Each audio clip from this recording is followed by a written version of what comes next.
ইতিমধ্যে সংবাদ পেয়েছে আমাদের 11টি ইউনিয়নের সকল ইউনিয়নের নেতা কর্মীরা কালীগঞ্জের বিভিন্ন আশপাশে তারা অবস্থান নিয়েছে। তারা 20 মিনিটের মধ্যে আমাদের এই সমাবেশ স্থলে উপস্থিত হবে। তারপর আমরা আমাদের প্রধান অতিথির সংক্ষিপ্ত বক্তব্যের মধ্য দিয়ে 5ই আগস্টের আগে দীর্ঘ 17 বছর এই মাদক ব্যবসায়ীদের সাথে প্রশাসনের লোকজন ওতপ্রোতভাবে জড়িত ছিল। এদেশের যুব সমাজ দেখে এসেছে, এদেশের ছাত্র সমাজ দেখে এসেছে, এদেশের মুরব্বীরা দেখে এসেছে। মাদক ব্যবসায়ীদেরকে গ্রেপ্তার করতে হবে।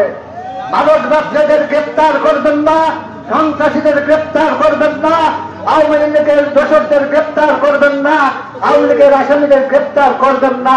আপনারা শান্তিতে ঢাকায় বসে বসে ট্যাক্স খাবেন, কালীগঞ্জের মানুষ সেটা হতে দিয়ে। আজকে আমরা এই বৃষ্টিভেজা দিনে বিভিন্ন ইউনিয়ন থেকে যে সকল নেতৃবৃন্দ এসেছেন আপনাদের সকলকে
পিঠের চামড়া থাকবে না। এই আগামী দিনের কোন মার্কা আছে? মার্কা আছে?